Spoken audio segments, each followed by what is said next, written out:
What is up, guys? Welcome to my home studio. I wanted to come on and make a quick video following up on a social media post I made the other day, recognizing that the workout I'm doing this month, which happens to be the month of February 2021, is what I think of as Essentrics 101. It's a great orientation workout to this incredible program.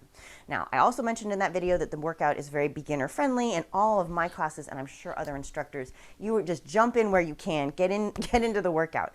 But what I love about this workout as an orientation instrument is that it helps, or I at least have more space in the workout to cue some fundamental techniques that serve us in every workout we do, and very helpfully and very practically, as this workout is, in daily life, in sport, in dance, etc., for you to move well in an injury preventative and mechanically optimized, strong, athletic way, dignifying your human body, using it well by first listening to it and then working with it. So one of those skills, right? So these are big picture technique skills. We're not doing Essentrics workouts per se. I'm not showing you Essentrics movements in the way I would cue them in class, but I'm giving you sort of that behind the scenes, what's the technique focus of some movement. All right, so here's one that I love. The biggest macro way to describe this technique is, where is your body in space? Feeling where your body is in space. Many of us can't feel that very well. And you will observe if you've ever taught a class, or if you've ever gone to a dance class or something like that, and you notice, hey, I'm not doing it like the instructor. I'm not doing it like someone near me. Now, this isn't a belittling judgment way, like you're supposed to do it a certain way. It's just you might think, if your eyes were closed, if you didn't have the visual, you would not know that you weren't doing it the same way, because your nervous system is a little out of touch with your physical representation, right? Your brain is making a map of your body, and that map might be distorted. Look into neuroscience, just, not getting too technical about it, but that's a really common phenomenon. And it's also very much related to injuries, to falls, to, balance problems, and just overall lack of coordination. Your brain is not that cued in to where your body is in space. So you can practice this by practicing it with awareness and discipline and taking the time to look within. And one of the ways we look within is we make some references, we make some checks. So again, without going way off the deep end into what the workout looks like, every Essentrics workout has some side-to-side lateral strengthening component. We don't travel through space a lot. We don't travel around a space, but we have different leg-based positions to do different types of strengthening, stabilizing, and mobilizing of our hips, our feet, challenging our center of gravity and our abs and our back muscles. So we do a lot in this lateral position. It's one of my favorite things about the workout, to be honest, because so many sports require us to be strong here or here or here, right? And in order to be strong in this plane of motion, we need to be strong laterally. Also, obviously, for all kinds of lateral push-off, cuts, basketball, skiing, soccer, tennis. Every sport requires some lateral strengthening, and we don't do a lot here typically. So come to class, spend some time with me in this side-to-side powerful, invigorating lunge. I digress. So what I wanted to show you is that in this side-to-side movement, and imagining I've set up my base, I've got strong legs, lifted arches, toes driving into the ground, activating some short foot at that feet base, right? Stable tripod feet, legs working, not just slamming into the knees, full 360 thigh muscles. Every member of the team is on the court stabilizing my legs. My waist belt is outside my shirt, so you can see that my hips aren't tippy and they're not unstable, right? There's nothing wrong with unstable hips if you've actively unstabilized them, right? But we want strong, stable hips for my spine to sit in, because that's the target skill we're working on, is can I stabilize and feel my spine in space? Can I feel my body in space? One of the first things I need to be able to feel is, where is my spine? So many spinal injuries, and our center of balance starts with this alignment. So first, I'm going side to side, but my body is staying very upright, right? Some things I can do to mess with that, to feel and to get perspective on where my spine is in space. What if I put my arms out? Can my legs still support my nice strong spine even though I've made myself a little longer, or I changed my center of mass? Bam, I'm feeling that I've maintained.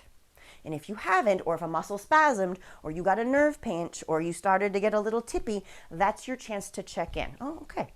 All right, I'm going to work on stabilizing my spine. What if I put both arms out and I pull into them equally? Still stacking my spine, chin, sternum, belly button, pubic bone, alignment, straight down to the tailbone. What if I pull harder with one arm? Imagine this one could still be out, but what if I just put it down? What if I pull so hard I pull my ribs that way? Can I pull it back and restack myself? Can I tell when I'm doing this and when I'm moving with my legs? How did my hand get that far? Did it get that far because I leaned, right? Did I tip? Did I drag and sort of translate my spine? Or did I genuinely use my legs to get over there and my spine did not come off of its off of its center? So we come off of our center, come back to our center, go beyond, off the center, back and beyond. There's one example. Right? One example of something that you can use. And again, that's not an eccentric specific movement. Practice it in your own life. Practice these things. Second thing we might do here is what if I change my arm shape? So I've got arms that I want at really crisp 90-degree angles. How does it feel to do it over this leg? How does it feel to do it over that leg? What if I change midstream? Oh, did you see that? My arm was not at a crisp 90. When I just put it out talking to you, somewhat distracted, it wasn't at 90 degrees. Can I feel where 90 is? Not that there's anything special about this magic 90-degree number. It's just a place to focus because you might think you're at 90 and you're kind of haphazard. So helping your brain find these mapping coordinates. So here's my body at 90. Here's me moving just one arm. Here's me moving the other arm, not affecting the rest of my body. Again, can I maintain and also kind of interfere? It's like this. Can I kind of interfere and then come back to center? Adjust, refine your center. Right? Find that 90 sharp. Find that 90 sharp. What if I want to put it here? Do I know where 90 is? Am I kind of haphazard? Right?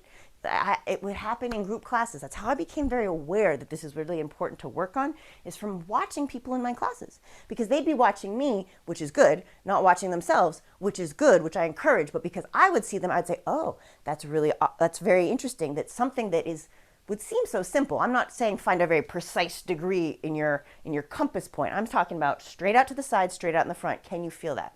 Close your eyes. Can you feel if you're there or not? Actually very powerful. And then we'll do things like find this shoulder, find your center, find the other shoulder, again, without destabilizing your spine. I didn't pull my spine off balance. I didn't. Oh, now I'm going to let my spine go with it, pulling it on my low abs. And now I'm going to feel what it feels like to come back to center, right?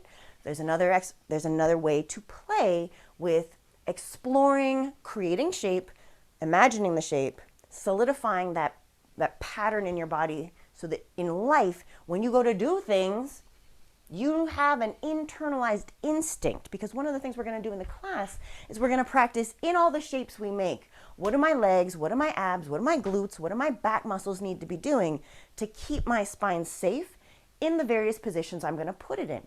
So again, the process is finding where you are in space, and then through the various Essentrics techniques and trademark system that's just really elegant and amazing, honestly. It's extremely powerfully created.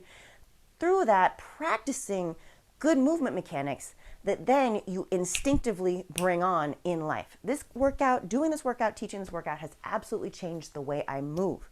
I won't go off on a super tangent here because I want to show you one more thing we're going to do, which is here I was showing you movements that were sort of rigid. Right? Now what happens, another thing I want to be aware of in my body is where am I holding tension? I might even make this a separate video. Tension gets a bad rap, right? Because tension sounds like mental stress. And in fact, when we are holding unproductive tension in our muscles, it is a major problem, right? So here, my neck is super tense. I cannot achieve a healthy open posture. I'm getting pain. I'm really crushing the nerves that run from my cervical spine into my arms.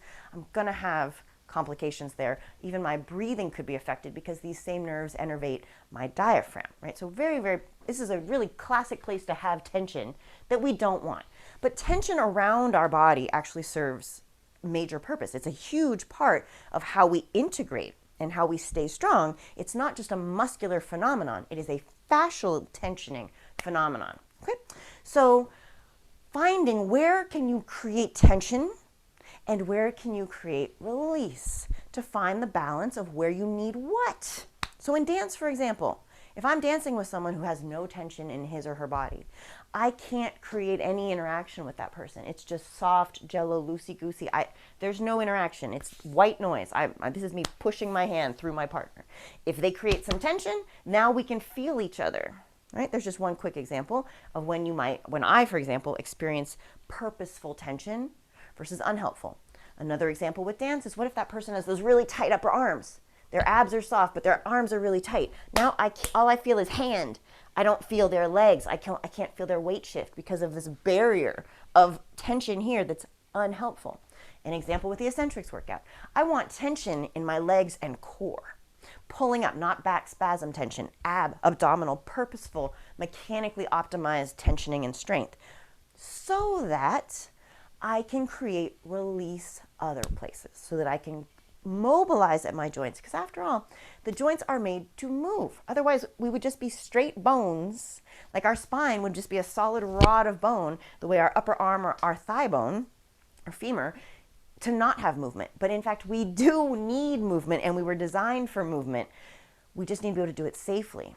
So creating stability to enhance the safety of mobility. This is a big concept, in mechanics and biomechanics and physical training and in physical therapy, is creating stability some places to enable and empower mobility, functional mobility elsewhere. So we don't want to be all necessarily mobile. We don't want to be all necessarily super stable. Okay? So every joint, every part of your body has the capacity to do both, and you want to be able to create either one depending on your task. And like we were just saying, part of that is going to become reflexive with practice, and that's what you want, right? You want it to become habitual to use good habits, good movement habits.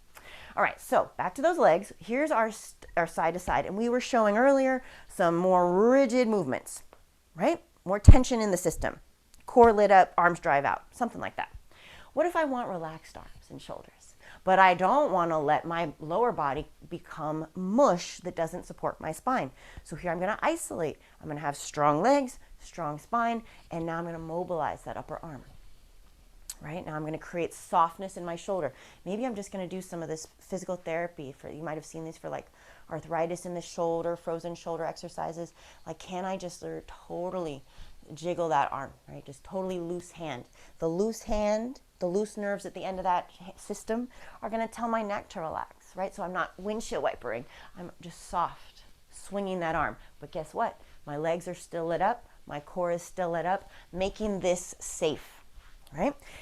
So this is an example. So we might have done the rigid, and then we would say, let's do something fluid with the upper body from the navel up with our thoracic spine. My thoracic spine is moving, my low back is not. Back pain, people, this is a big part of it. Can you mobilize your upper spine without your poor low back getting whiplash along the way because you haven't been able to say stable here, mobile here, right? Mobile in the upper body or in the upper back, right? Whatever that looks like. Without, of course it's attached to my low back, but it doesn't inherently have to move my low back. I can keep my low back safe and create movement in my upper back. Just throwing some examples at you, right? Just so you get the idea.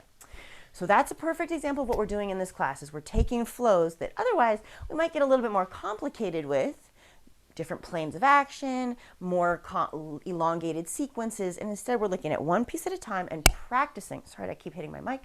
Practicing the discipline, and then the further discipline by making it slightly more challenging but not really complicated, so that later when we build on our flows and we stimulate our brain even further and we add some challenge and dynamism to the sequences that make them feel dancier, to be honest, that really get into the music, get into our full body, make it more of a movement meditation, we've already rehearsed the practice of the discipline behind the discipline. Hope this is helpful, guys. Come to an Essentrics workout, ask me about online classes, check out Essentrics.com, look for an Essentrics instructor in your area if he or she is teaching online or potentially in person someday, and hope you get some of this amazing movement in your life and that it completely changes your relationship with your body.